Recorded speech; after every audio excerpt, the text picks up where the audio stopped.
ఏమో ఈ ముచ్చటంతా మీ అందరికి ఎరకనే కదా.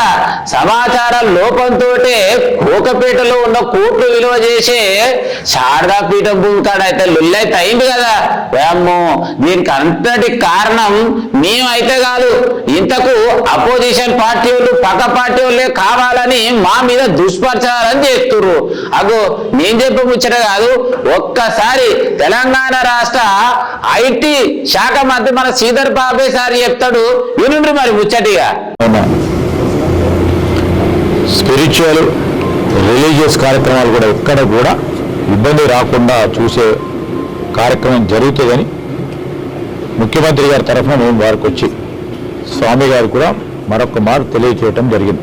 ఇక దొరికిందే పండుగని ఎవరికి వారు ధర్మాన్ని అడ్డం పెట్టుకొని కొన్ని రాజకీయ పార్టీలు, ప్రత్యేకంగా టీఆర్ఎస్ మరియు బీజేపీ దీనివల్ల లబ్ధి పొందామనే ఆలోచన తప్ప ఈ సమస్యను ఏ విధంగా పరిష్కారం చేసుకోవాలి ఏర్పడ్డప్పుడు మీరు ఒకసారి ఆలోచన చేస్తే బేషిజాలకు పోకుండా నిర్ణయం తీసుకున్నప్పుడు ఆ నిర్ణయంలో ఎక్కడో చిన్నగానో పెద్దగానో సమాచారం లోపం ఉందని తెలుసుకొని ఈరోజు మా ప్రభుత్వం, కాంగ్రెస్ పార్టీ ప్రభుత్వం, మా ముఖ్యమంత్రి గారు ఒక విశాల దృక్పథంతో, విశాల హృదయంతో బేషిజాలకు పోకుండా, ఈగోకు పోకుండా, అరే నిర్ణయం తీసుకుంది మా కేబినెట్, ఆ కేబినెట్ నిర్ణయంలో సమాచారం లోపం ఉన్నా కానీ మేము ఇదే విధంగా పోతాం, ఇక ఇదే విధంగా నడిపిస్తాం అని ఏ విధంగా అయితే బీఆర్ఎస్ పార్టీ చేసిందో గత 10 సంవత్సరాలు, అదే విధమైన నిర్ణయాలు ఇక్కడ జరగవు. ఈరోజు కూడా చెప్తా ఉన్నాం, న్యాయం ఉన్న వారిపై, న్యాయాన్ని అర్జించేవారు, న్యాయం మా వైపు ఉన్న అని తలంచిన వారికి ఎవరిని కూడా ఈ బుల్డోజ్ చేసే కల్చర్ ఉండనే ఉండదు మా ప్రభుత్వంలో. ఇబ్బంది వస్తే మేము ఉన్నామనే ధైర్యం చెప్పడానికి మా నిర్ణయాలు కానీ, మా పాలసీ విధానాలు కానీ ముందుకు తీసుకెళ్లే ప్రయత్నం చేశాం. ఏదైతే సమాచారానికి సంబంధించి కేబినెట్కి వచ్చినప్పుడు సరైన సమాచారం పూర్తి స్థాయిలో ఇవ్వనందున ఆ గ్యాప్ ఏర్పడ్డదో వెంటనే తెలుసుకొని ముఖ్యమంత్రి గారు స్వయాన ఆ విధంగా కాకూడదు, ఎక్కడ కూడా నష్టం జరగకూడదని నిర్ణయం తీసుకోవటం జరిగింది.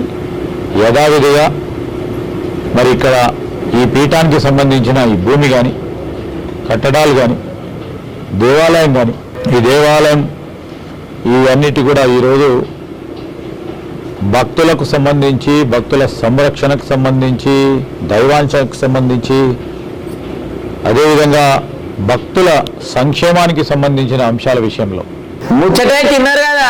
ఏదేమైనా కానీ తెలంగాణలో ఉన్న దేవాలయాలను అభివృద్ధి చేయడంలో మేము మాత్రం ముందుంటాం.